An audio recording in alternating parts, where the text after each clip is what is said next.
नमस्कार दोस्तों, कैसे हैं आप लोग। आशा करता हूं कि अच्छे ही होंगे। आइए दोस्तों, आज हम लोग मैथिली शरण गुप्त द्वारा विरचित कैकेयी अनुताप को पढ़ेंगे, जो साकेत महाकाव्य में से संकलित किया गया है।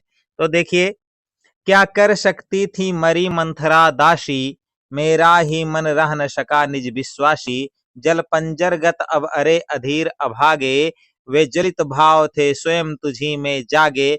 पर था केवल क्या जलित भाव ही मन में, क्या शेष बचा कुछ ना और जन्मे। तो देखिए, यहाँ बता रहे हैं कि कैकेयी पश्चाताप कर रही हैं और कुछ कठिन शब्द हैं, उसे देख लेते हैं पहले।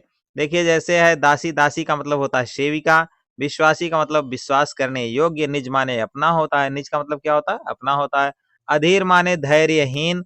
अभागे मतलब जो भाग्यहीन हो। और ज्वलित भाव का मतलब क्या होता है? जलाने वाला भाव। फिर आगे वर्णन है। शेष माने जो बचा रह जाए, अवशिष्ट। और जन माने होता मनुष्य। तो आइए अब इसकी व्याख्या हम लोग देखते हैं। देखिए दोस्तों, व्याख्या इस प्रकार से है।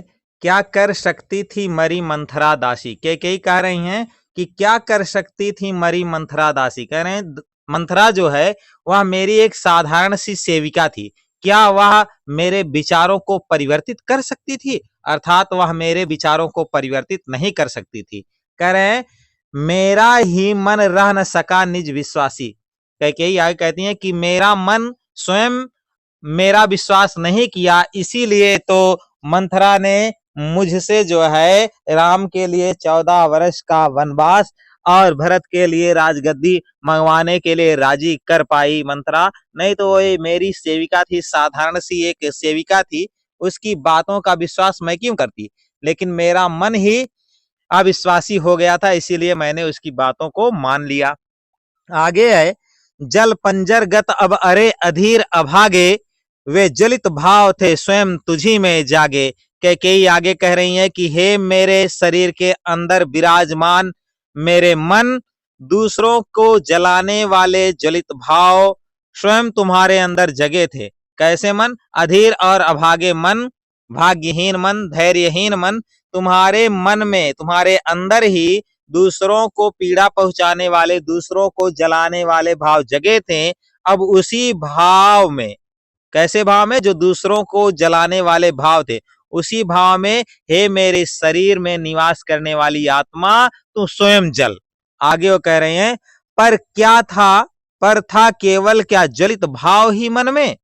आगे लेकिन वो प्रश्न करती हुई कह रही हैं लोगों से, सभा से, कि क्या उस समय मेरे हृदय में, मेरे मन में सिर्फ दूसरों को जलाने वाला भाव ही विराजमान था, विद्यमान था? क्या और कोई दूसरा भाव मेरे मन में नहीं था? और जो दूसरा भाव था उसका वर्णन करते हुए कैकेयी कहती हैं, क्या कह रही हैं? क्या शेष बचा कुछ ना और जन्मे। कह रहे हैं कि क्या इस मनुष्य में, अर्थात मेरे अंदर कोई दूसरा भाव नहीं बचा था। अर्थात उनके कहने का मतलब यह है कि मेरे अंदर दूसरा भी भाव बचा हुआ था। जो इस प्रकार से था, उसे देखिए वर्णन कर रही हैं, बता रही हैं। कुछ मूल्य नहीं वत्सल्य मात्र क्या तेरा, पर आज अन्यसा हुआ वत्स भी मेरा। थूके मुझ पर तरलोक भले ही थूके, जो कोई कह सके कहे क्यों चूके। छीने ना मातृपद किंतु भरत का मुझसे, रे राम दुहाई करूं और क्या तुझसे। कैकेयी कहती हैं कि जो दूसरा भाव था वह इस प्रकार से था, उसका वर्णन करते हुए कैकेयी कह रही हैं, और वह क्या भाव था? कुछ मूल्य नहीं वत्सल्य मात्र क्या तेरा। कह रहे हैं कि क्या अपने बच्चे के प्रति, अपने पुत्र के प्रति एक माता का जो प्रेम होता है, उस प्रेम का क्या कोई मूल्य नहीं होता? क्या उसकी कोई कीमत नहीं होती है?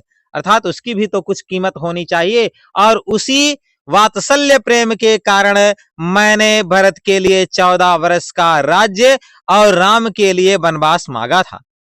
केवल दूसरों के जलाने वाले भाव मेरे अंदर नहीं थे। पर आज अन्यसा हुआ वत्स भी मेरा। लेकिन जिस पुत्र के लिए मैंने इतना महान पाप किया, राम जो राज्य के हकदार थे उनके लिए वनवास मांगा, और भरत जो कि राज्य के हकदार नहीं थे उनको राज्य मांगा, तो वही भरत जिसके लिए मैंने सब कुछ किया, वही मेरा पुत्र आज मुझसे दूसरों के जैसा व्यवहार कर रहा है, बर्ताव कर रहा है। ऐसा व्यवहार वह कर रहा है जैसे वह मेरा पुत्र है ही नहीं।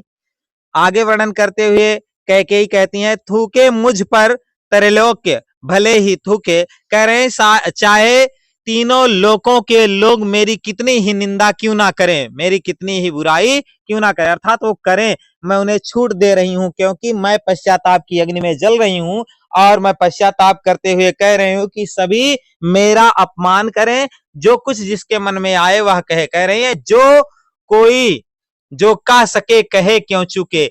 आगे वो वर्णन करते हुए कह रहे हैं कि जिसके मन में जैसे भाव आए और जो जो कुछ कहना चाहे वह मुझे कह सकता है, कोई चूके ना, कोई किसी प्रकार की कमी ना रखे।